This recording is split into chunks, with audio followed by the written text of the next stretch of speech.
Y entonces, en conclusión, ¿no? En relación a la denuncia, cuando se pretende realizarla, cuando se pretende llevar a cabo una denuncia, sí es muy recomendable que se tenga a la mano la mayor cantidad de la información respecto a lo que se va a llevar a cabo, ¿no? Porque esto va a permitir que exista más eficacia en el proceso de la investigación. Ahora, vamos a pasar a la querella. Y entonces decíamos nosotros, dentro de esos delitos del orden federal, se puede llevar a cabo la querella o se puede llevar a cabo la denuncia. Y ya lo vamos a ver específicamente en cada uno de los delitos, cuál es la que se aplica, si se aplica la querella o se aplica la denuncia. Claro, como son delitos en un momento determinado federales, entonces tendrá que ser querella federal a nivel federal o denuncia a nivel federal, ¿no? Que es lo que tendríamos nosotros que analizar, ¿no? Así a grandes rasgos. Entonces, ¿qué es la querella? Este término tiene un significado que está bastante relacionado o vinculado al ámbito del derecho, pero principalmente en lo referente a tratar de solucionar alguna discordia, a tratar de solucionar alguna disputa, ¿no?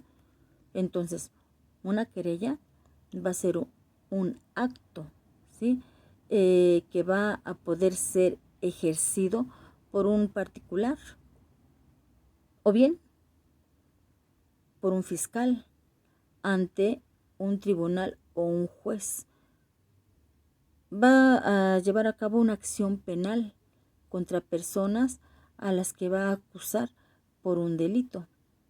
Entonces, estamos hablando nosotros que en un momento determinado la querella sí puede ser interpuesta por cualquier ciudadano que se considere afectado por un delito, ya sea contra su persona, ya sea contra sus bienes. El objetivo de la querella es la persecución, la persecución sí, de la conducta del delincuente que le ha ocasionado el daño. Es fundamental que a la hora de presentar una querella, ésta cuente con una serie de puntos básicos, pues si no, no será aceptada ni tramitada convencionalmente, convenientemente. Entonces, en concreto, ¿sí? Se tendrá que establecer que ésta tiene que incluir ciertos datos personales, claro, ¿no? Como todo. También la denuncia debe de incluir cierta información que es fundamental. Entonces, datos personales del querellante, datos personales de el querellado, si se le quiere indicar, la explicación de lo sucedido, obviamente para entender por qué se va a llevar a cabo esa querella y, obvio, la firma de quien la presenta. La querella va a requerir, sí, de un formalismo legal. Este formalismo va a establecer que se tiene que contemplar incluso, obviamente, una formalidad ante el Ministerio Público. El Ministerio Público tendrá que cerciorarse de que se cumple debidamente con los requisitos procedimentales correspondientes para que en su caso se pueda proceder a investigar los hechos. Con esto tenemos nosotros que si la querella no se ajusta a los requisitos legales correspondientes, todo lo actuado se basa en base a ella, ¿sí? Será nulo, ya que si esto llegara a suceder, ya que no se tendría total validez, obviamente. Las actuaciones del Ministerio Público quedarían totalmente invalidadas si no se cumpliera con estos requisitos que se están estableciendo. Entonces, las actuaciones legales del Ministerio Público que han sido iniciadas con base en una querella presentada por alguien que no tiene facultades para presentarla, quedarán sin efecto, ¿sí? O serán nulas. También se puede presentar el caso que no cumpla con los formalismos legales que debe de cumplir, ¿no? La querella, entonces también de igual manera no tendrá, ¿verdad?, ningún valor. Se tendrá como sin valor legal, ¿ok? La querella. Entonces, ya sabemos nosotros, si estamos hablando de delitos a nivel federal, eso es lo que tendría que llevarse a cabo, ¿no? Sería a través de una denuncia o de una querella, ¿sí? Cualquiera de las dos formas de iniciar el procedimiento ante las autoridades, por supuesto. Se requiere cualquiera de las dos para iniciar el procedimiento. Entonces, hasta este momento sería todo lo relacionado precisamente a esa unidad 1, ¿ok? Así aspectos. Esto se va a ir tocando, ya no abundamos más porque se va a ir analizando en cada una de las figuras, ¿ok? Ya estableceremos nosotros, obviamente, tanto los requisitos de procedibilidad como la cuestión relacionada a la denuncia, a la querella, en cada uno de los delitos. Por eso no abundamos más al respecto, ¿ok? Porque sería obvio repetir de nueva cuenta todo. Entonces, es algo infructuoso. No tenemos demasiado tiempo para volver a repetir otra vez todo en cada delito. Entonces, lo vamos a ir adecuando de la manera que consideremos más conveniente. ¿Estamos? Entonces, con esto terminamos con la unidad 1. Vamos a empezar con los delitos en forma particular. Vamos a empezar analizando, por supuesto, lo relativo a los delitos fiscales. Empezamos de una vez, porque de verdad es poco el tiempo que tenemos para analizar todos los delitos, ¿ok? Entonces, nosotros tenemos este aspecto relacionado con los delitos fiscales. Ya, empezamos.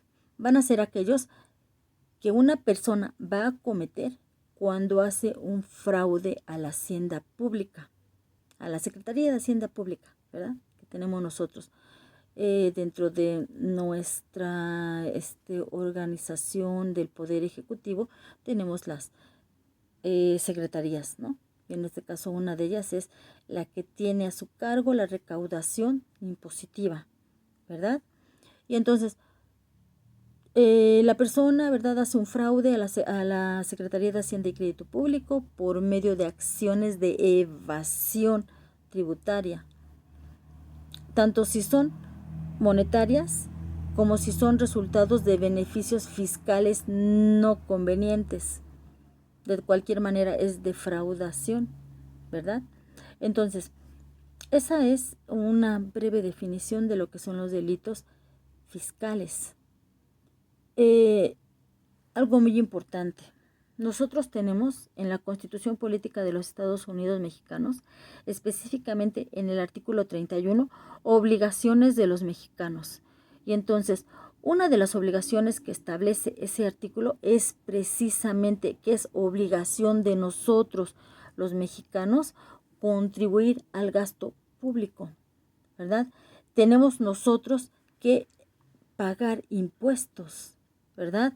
Entonces, es nuestro deber ayudar para los gastos gubernativos de la Federación y obviamente de los estados y por supuesto de los municipios. Entonces, nosotros tenemos que pagar impuestos, es nuestra obligación como mexicanos.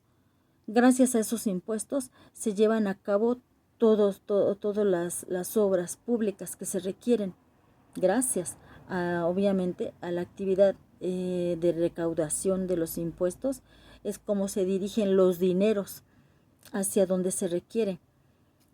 Es increíble, ¿verdad? Si en un momento determinado no se da el destino que se debiera a ese dinero, bueno, pues ya es algo que, pues, ¿qué más podemos decir, no?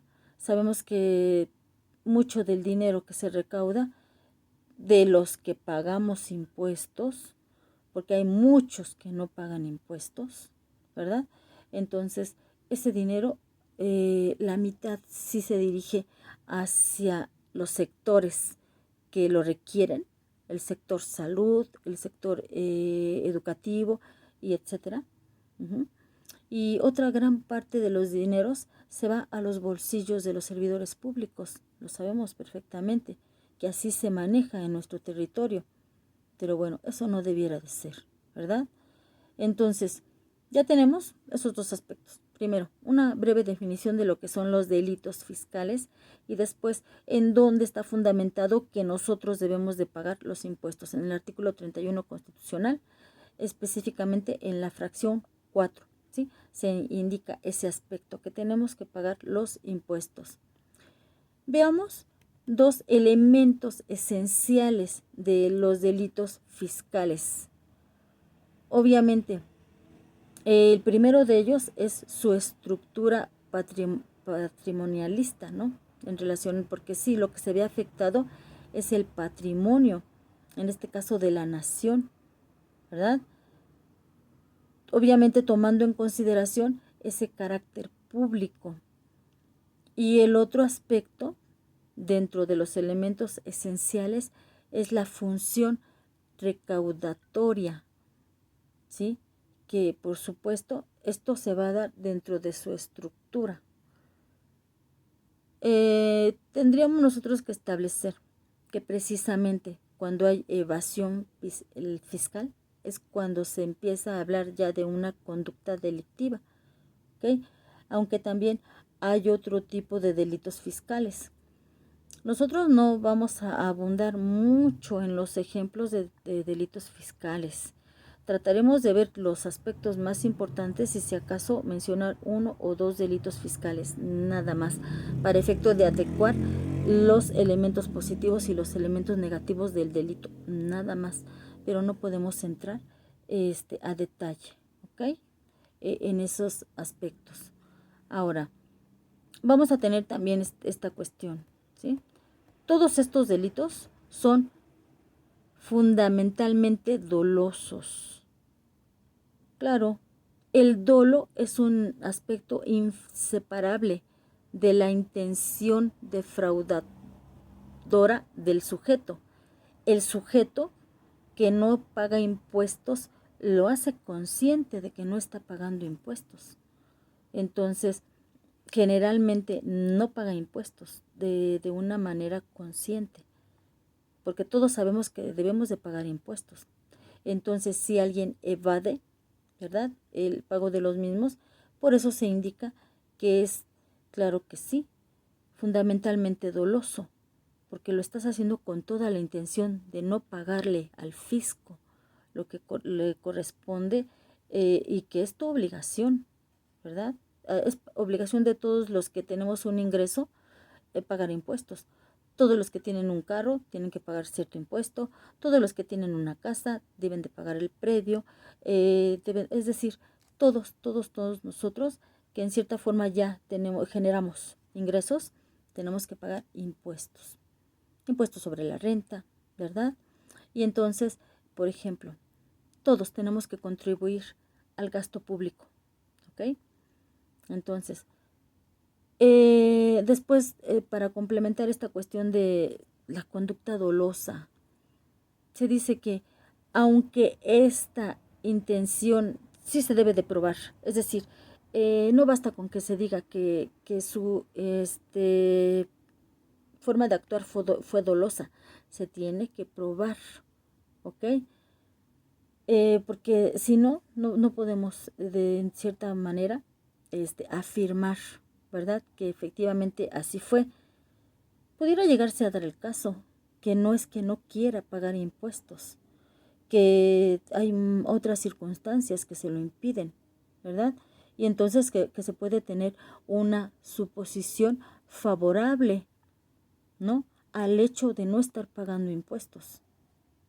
Entonces, en ese sentido, ya tendríamos que ver nosotros si se acepta que exista el dolo, ¿no? O no, o no existe dolo. Obviamente, sí es una dificultad, ¿no? El hecho de demostrar que efectivamente hay fraude en toda la extensión de la palabra, ¿ok? Para efecto de que se tipifique la conducta y de que se le sancione, ¿ok? Sí se tiene que probar, obviamente. Entonces, después de esto, nosotros tenemos que establecer ahora, por supuesto, la existencia de los sujetos. El sujeto activo, el sujeto pasivo. ¿Ok? Permítanme.